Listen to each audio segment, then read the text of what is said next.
Ini dasar Latin tidak pernah mondok. Saya tidak pernah sekolah pondok secara resmi, tapi bisa juga jadi ustaz. Belajar agama sekarang tidak mesti di pondok. Ini HP saya, ini ratusan kitab di dalamnya. Tidak mesti saya ke pondok. Nanti ketika ada masalah saya tidak paham, baru saya teleponnya ahlinya. Kalau bicara ketidakpahaman tentang fikih, jangan telepon ahli tasawuf. Ahlinya fikihnya. Kalau mau bicara soal gigi, tanya Pak Dokter. Jangan tanya saya, ampun saya. Paling cabut satu gratis dua, gratisnya di depan. Jadi tanya ahlinya. Kalau posisi kasus seperti itu, Gus, saya ikuti orang tua saya. Dengan pertimbangan, kalau orang tua saya ridha, Allah pasti ridha. Kalau Allah sudah ridha kepada saya, kecil ini. Kecil buat saya pendapatnya. Ya. Nah, cuma diajak diskusi. Kenapa ibu bapak tidak senang kalau saya ke pondok? Misalnya dia bilang, apa itu asal itu? Ya kan? Oh sesat di sana nanti. Karena ada juga pondok yang sesat di dalamnya, Pak. Kan ada. Mohon maaf kalau ada di sini. Mohon maaf ya. Kan sudah dinyatakan oleh pemerintah dan pimpinan pondoknya juga sudah ditangkap. Saya termasuk salah satu ustadz yang dipanggil ke reskrim untuk dimintai keterangan, dimintai kesaksian. Saya bilang ya sesat dengan beberapa ya artinya kalau ada kulitnya di sini diambil yang bagus, ya, diambil yang bagus, kita tinggalkan yang tidak baik, ya karena pondok besar dan mewah seperti itu tidak mungkin tidak ada kebaikan di dalamnya, pasti ada kebaikan. Ambillah yang baik. Allah kasih kita akal sehat, pertimbangkan dengan baik, ya. Nah, sudah itu kita bertawakal kepada Allah, berserah diri kepada Allah Subhanahu Wa Taala. Ya, saya itu punya slogan, agamamu adalah siapa guru. Saya ulang, agamamu siapa guru. Kalau dia gurunya suka menyalah-nyalahkan, pasti begitu juga kita itu. Saya heran kalau ada mubalik yang suka memaki, menghina, ya, bicara kasar. Saya tidak tahu dari mana gurunya. Karena Rasulullah sendiri dilempar sekalipun, dimaki sekalipun, tidak pernah keluar kata makian, malah didoakan. Jadi kalau ada mubalik yang suka menghina, memaki, kasar mulutnya, mesti belajar kembali kitab adab, kembali membaca adab. Ya. Berbeda pendapat itu biasa, tapi jangan menghina, apalagi mengkafirkan orang yang berbeda pendapat dengan kita. Biasalah itu berbeda pendapat, ya. Kalau dalam Islam itu berbeda pendapat hal yang lumrah. Bahkan kita sudah kelas dari kecil, perbedaan adalah rahmat. Kapan? Ketika kita mau belajar.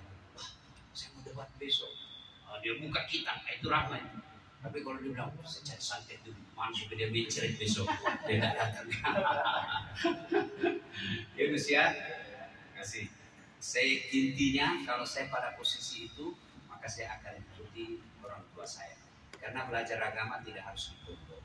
Belajar agama pun bisa di rumah. Ya. Yang penting orang tua saya bahagia. Kalaupun pada akhirnya saya harus ke pondok, saya harus gunakan bagaimana caranya supaya orang tua saya yakin. Saya pernah ada satu kejadian. Orang tua saya itu kan nggak mau sekali kalau saya masuk pejabat. Jadi bagaimana supaya orang tua saya bisa menerima bahwa pejabat itu bukan sesuatu yang tidak baik. Karena dilihatnya banyak pejabat berakhir penjara. Termasuk waktu Lebaran saya bilang ikut pemerintah atau Muhammadiyah. Dia bilang apa ikut pemerintah, Quran aja dikorupsi. Jadi cara saya bawakan guru. Karena salah satu penyakit orang tua itu susah menerima nasihat dari anak. Meskipun ayat hadis sudah berlimpah kita kasih, namanya dia lihat kita ini saya ini orang tuamu, kamu anak, masih dilihatnya kita waktu kita masih kecil, maka kita bawa guru untuk meyakinkan. Ya. Demikian, kasih. Ibu-ibu ada yang mau bertanya pasal poligami boleh? Ya silakan. Assalamualaikum warahmatullahi wabarakatuh. Waalaikumsalam warahmatullahi wabarakatuh. Ya. Mohon maaf sebelumnya nggih Ustaz, kalau mungkin pertanyaan saya nanti kurang pas. Ya. Tadi Ustaz matur kita harus menghormati kedua orang tua dan mertua dan juga guru. Kalau misalnya seorang menantu, mertua punya dua menantu, tapi mertua itu sayangnya cuma sama satu menantu, dan yang menantu satunya itu kira-kira ada sakit hati, itu kita udah dosa atau enggak? Ya, sekian dari saya. Assalamualaikum warahmatullahi wabarakatuh. Ya, jadi gini ya, orang tua menurut Islam itu ada 3. 1 ibu bapak, 2 mertua, 3 guru yang mengajarkan ilmu. Jadi mertua itu sama derajatnya orang tua. Ya. Kalau orang tua membeda-bedakan kita, itu udah cobaan. Kenapa ya ibu saya lebih sayang sama kakak saya yang kaya daripada saya ini yang pengangguran? Nah, ya kan biasa lah itu, manusia biasa itu. Ya, nanti mungkin ibu juga nanti setelah punya mantu mungkin akan begitu juga. Ya kan, ya, biasa. Lalu bagaimana sikap kita? Sabar. Jangan sampai itu menjadi pintu masuknya setan menghasut. Lawan. Bangun bapak, apalagi kalau kita sebagai menantu, suami yang disuruh lawan itu kok bodoh sekali ini. Nah, ada juga suami yang takut sama istrinya.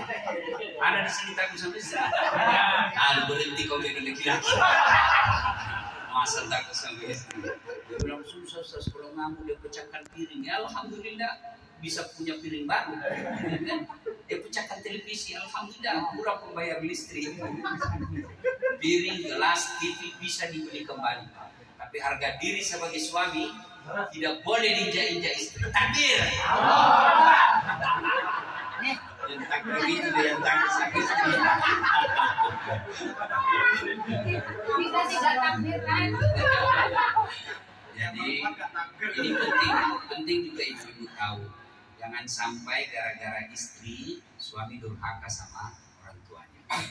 Ada juga itu karena takut sekali sama istrinya. Memang ada itu laki-laki takut sama istrinya. Banyak.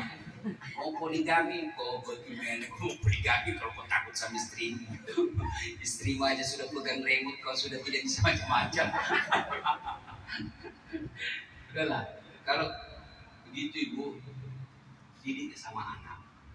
Jangan sampai suamimu berdosa kepada ibunya gara-gara takut sama istri. Ya, misal suami mau kurban kambing untuk ibunya, berusaha. Berita apa ini Pak? Kurban untuk sok kaya juga kamu. Papa mau sok kaya memang. Ya sudah batal. Ini ibu seperti ini nanti mendidih dia di neraka. Suaminya masuk surga. Ada juga itu Pak, dia berteriak, istrinya dapat duit tuh. Bawa kasur, di bawahnya lagi plastik. Berteriak istrinya, "Mak, duit apa ini? Yang mana?" "Ini di bawah terpal tempat tidur." "Duit sial." "Maksudnya apa?" "Setengah mati ku sembunyi, kau dapat juga."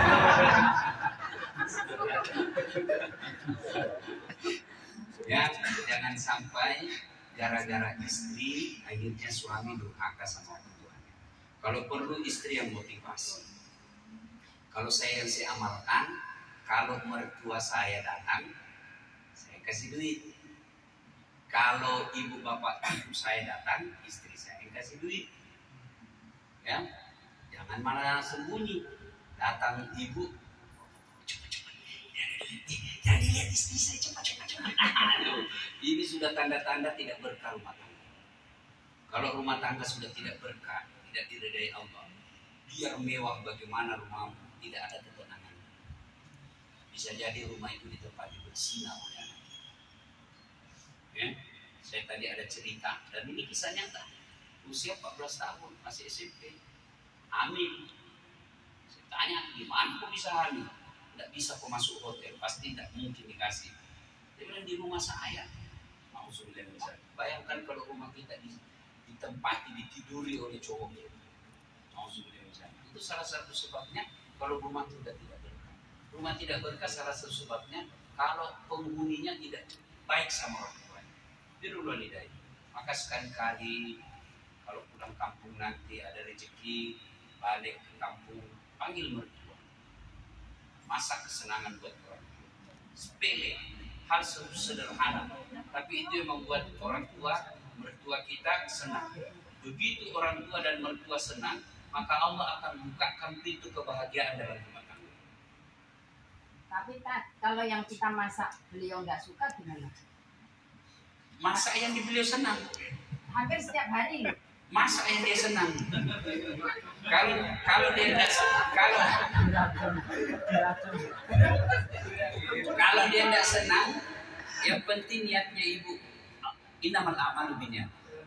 Amal tergantung niat. Jadi kalau niat kita sudah ingin membahagiakan orang tua, niat kita ingin memuliakan mertua, ternyata dia tetap tidak senang, urusan dia dengan Allah. Tadi yang penting masak ada di meja makan. Ya masak.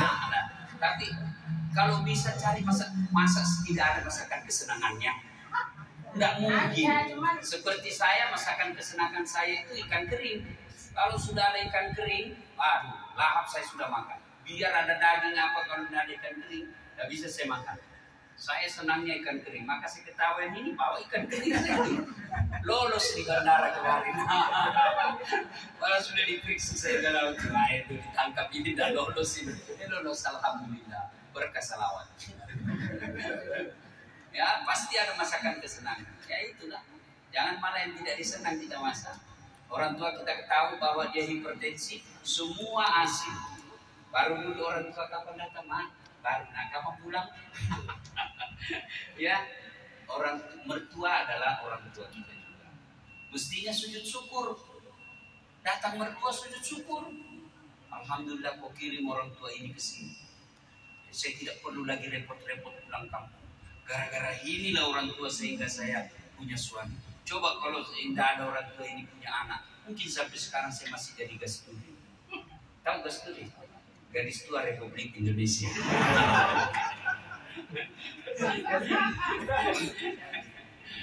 Sudah Bu ya? G. Sami-sami.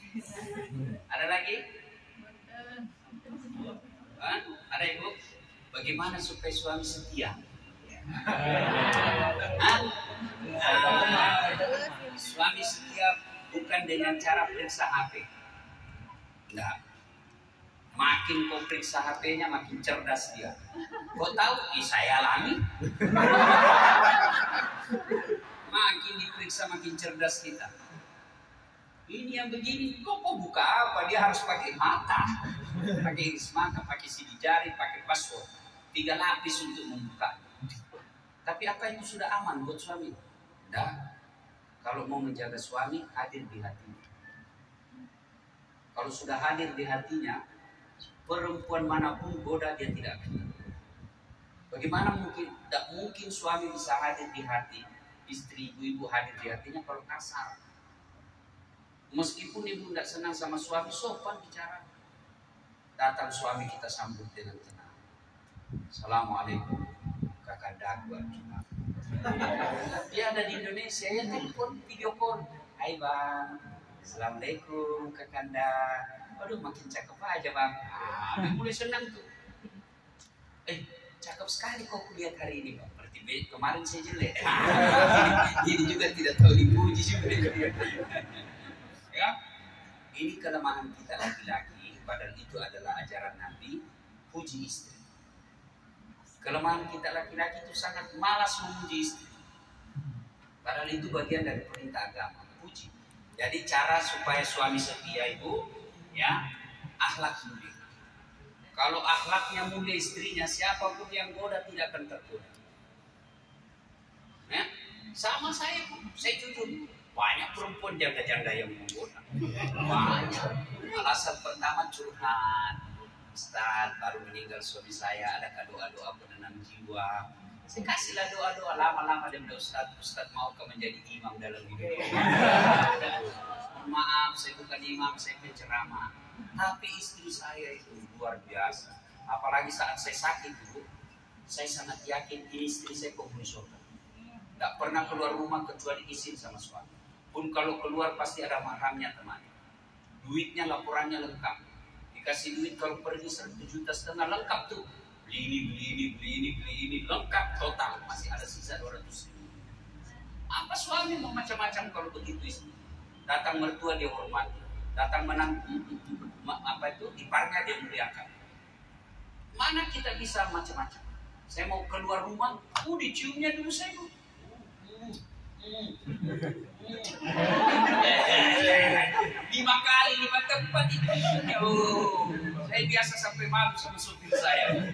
Sudah itu dia jabat tangan. Sudah itu diusap dada saya. Boleh tanya itu sopir saya tidak percaya. Lalu dia bilang apa? Ustaz, ridai saya. Dia tidak lepas itu tutup pintu mobil kalau sebelum saya bilang iya. Dia usap dada, lalu dia bilang Ustaz, dikasih gini dong, dua. Ridai saya Ustaz. Yes. Ibu kasih itu suamimu. Besok mulai.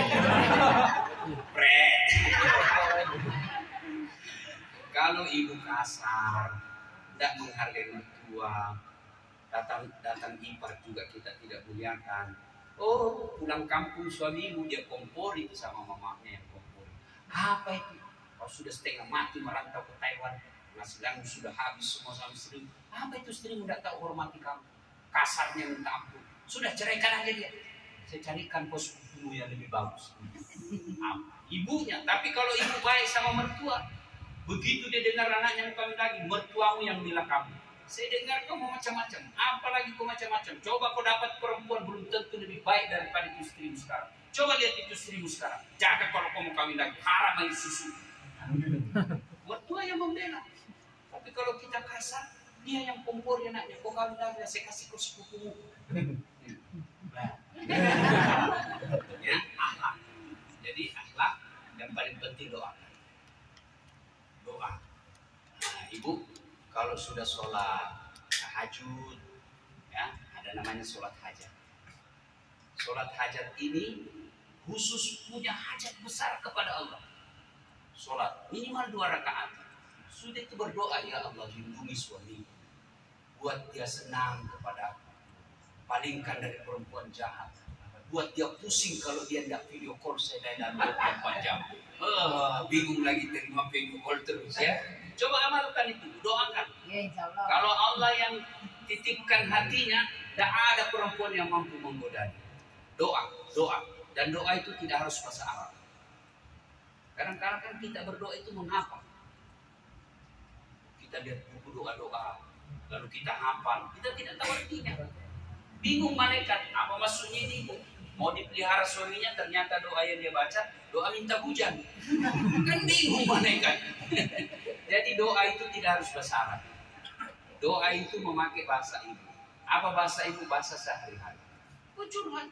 Ketika sujud terakhir, keluar air mata, membayangkan susahnya merantau untuk rumah tangga, ternyata suami kita nakal di belakang. Kalau Allah yang lindungi, kecil buat Allah lindungi suami. Cuma kadang-kadang kita berdoanya kan di status Instagram, ya Allah lindungi suami saya. Keren. Itu di status.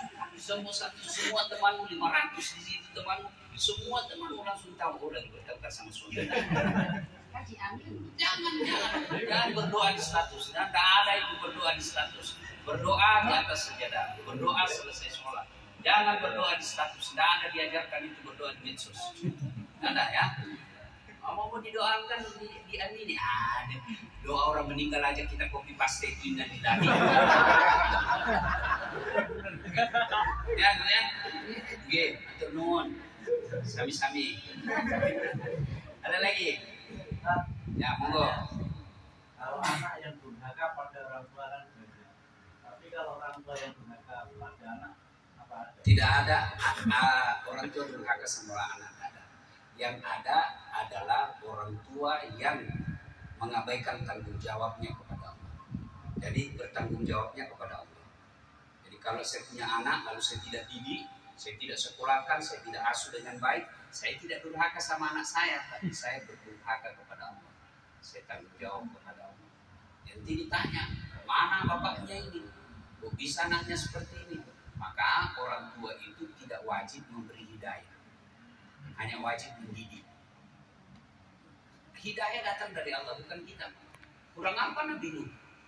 Kelas Nabi kalau tidak dapat hidayah, anaknya Nabi Nuh enggak. Sampai kan cuma diajarkan dari kisah Nabi Nuh sampai anak mau sakaratil maut pun kita tetap wajib untuk mendoakannya, mendidiknya.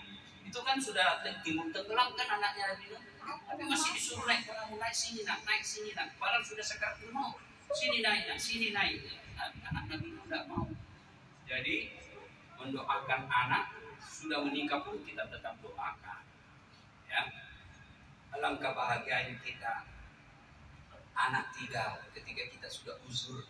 Ketiga anak kita ini alhamdulillah punya penghasilan yang baik.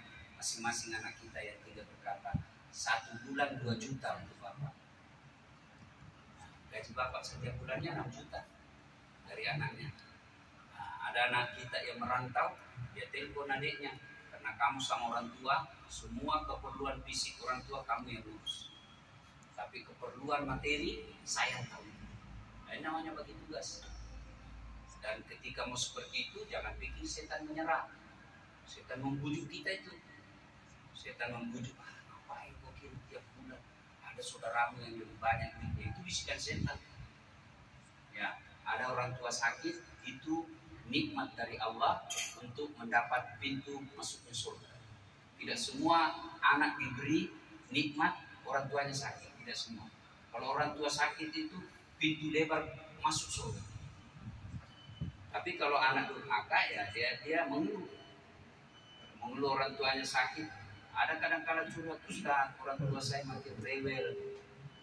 Baru 1 bulan. Saya bilang, kau tahu enggak, kamu berapa bulan dalam perutnya ibu? Pernah mengeluh? Enggak pernah itu ibu mengeluh. Melahirkan pilihan antara hidup dan mati. Dibesarkan pula kamu. Nah, masa kamu baru 1 bulan? Orang tua sudah begitu, kau sudah mengeluh. Itu adalah ujian. Dan setan masuk di sini. Saya sudah setengah mati merantau ke Taiwan, habis duit saya begini, tapi orang tua saya tetap begini, Ustaz, begini. Itulah ujian buat kita. Ujian, ya. Gitu. Wes. Oke? Gitu.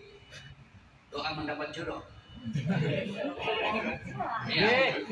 Nah, kalau doa mendapat jodoh, bangun sholat tahajud. Ya, bangun sholat tahajud. Lalu kalau kamu merasa bahwa itulah jodohku, tidak ada salahnya kau ungkapkan. Tapi jangan langsung pakai perantara, namanya tim sukses. Rasulullah, siapa yang lamar Rasulullah? Khadijah kan. Kalau kita tahu itu laki-laki orang baik, punya masa depan bagus, akhlaknya baik, pekerjaannya baik, kenapa mesti malu mengungkapkan? Ada tim sukses. Dan Rasulullah, Khadijah itu kan tim suksesnya Nafisah. Khadijah selalu memuji, ini karyawanku Muhammad baik, jujur, pekerjaannya bagus, suka untuk, cakep pula. Ya kan? Khadijah kan ngomong begitu sama Nafisah. Akhirnya Nafisah tahu, wah bunda ini lagi jatuh cinta. Dia datang ke Muhammad. Ya Muhammad, bagaimana menurutmu kalau ada perempuan suka kamu? Alhamdulillah, tapi dia lebih tua dari kamu, tidak jadi masalah. Tapi dia sudah 2 kali janda, jadi masalah. Jadi masalah, betulkah dia suka saya? Dia bilang, Nafisah tenang, saya punya urusan. Lalu itu Nafisah datang kepada Khadijah. Bunda, bagaimana kalau ada lelaki suka saya? Ya benar aja. Mana bunda? Tapi lebih muda dari kamu, tidak jadi masalah. Tapi dia pegawaimu, tidak jadi masalah. Tidak jadi masalah, betulkah dia suka saya? Kata Nafisah, tenang bunda, saya punya urusan. Ini namanya tim sukses yang tidak mempermalukan kedua belah pihak. Kalau tim sukses pilkada, waduh habis. Disuruh bikin pilkada, disuruh bikin baleho 5, ibu yang jadi. Ya, jadi kalau mensukai seseorang, Islam tidak melarang perempuan menyatakan, cuma jangan tunggal. Jangan update status di IG, pasang fotonya itu cowok, ingin betul dipersuamikan, diteristrikan ini. Jangan seperti itu, harus punya harga diri. Mungkin kita percaya deh, jangan juga ibu-ibu yang ember mulutnya. Cerocot, jangan. Kita lihat siapa bunda di sini yang bisa menjadi tim sukses. Oh ini cocok ini sebagai tempat ibu mengadu. Apa tidak ada salahnya. Dan kita sebagai laki-laki kalau ada yang senang, ada yang lebih dulu menyatakan, jangan menghina. Sholat, minta istikharah kepada Allah, minta petunjuk. Apakah ini jodohku yang sudah terbaik? Kalau sudah jodoh, 2-3 tahun tidak cocok, jangan saling menghina. Berpisahlah secara baik-baik. Jangan saling mempermalukan. Berumah tangga bertengkar. Tiap pekan bertengkar, hamil lagi. Gimana ceritanya suka bertengkar tapi hamil pula? Nah, ya. Oke, sedulur sak lawasnya. Wes. Orang Bugis. Ada lagi? Gak ono. Ampun. Wes. Ya. Kalau gitu ada yang mau menjawab. Kira demikian, terima kasih. Saya doakan mudah-mudahan PCNU Taiwan, Taijun, suatu waktu ketika saya datang ke sini sudah punya gedung sendiri. Tidak sewa-sewa lagi. Bisa. Di Jepang itu dia punya gedung sendiri. Nah, ya kalau untuk syiar dakwah, Anda sisihkan gaji misalnya tiap bulan 1 orang 2%. Tabung sampai 10 tahun bisa beli gedung. Tidak ada yang mustahil di sosial. Ya, demikian sebelum kita akhiri mari kita berdoa. A'udzubillahi minasyaitonirrajim. Bismillahirrahmanirrahim. Allahumma shalli ala sayyidina Muhammad wa ala ali sayyidina Muhammad. Allahumma ghfir lil mu'minina wal mu'minat wal muslimina wal muslimat al ahya'i minhum wal amwat innaka sami'un qaribun mujibud da'wat wa qadiyal hajat. Allahumma inna nas'aluka salamatan fid din, salamatan fid dunya wal akhirah, wa afiyatan fil jasad, wa siyadatan fil ilmi, wa barakatan fil rizq, wa barakatan fil rizq, wa barakatan fil rizq, wa taubatan qabla al-maut, wa rahmatan indal maut, wa maghfiratan ba'dal maut. Allahumma hawwin alaina fi sakaratil maut, Allahumma hawwin alaina fi sakaratil maut, Allahumma hawwin alaina fi sakaratil maut, wa najatan minan nar wal afwa indal hisab. Rabbana la tuzigh qulubana ba'da idh hadaytana wa hab lana min ladunka rahmah innaka antal wahhab. Rabbana atina fid dunya hasanah wa fil akhirati hasanah wa qina adzabannar. Subhana rabbika rabbil izzati amma yasifun, wa salamun alal mursalin walhamdulillahi rabbil alamin. Terima kasih. Usikum wa nafsi bi taqwallah. Assalamualaikum warahmatullahi wabarakatuh.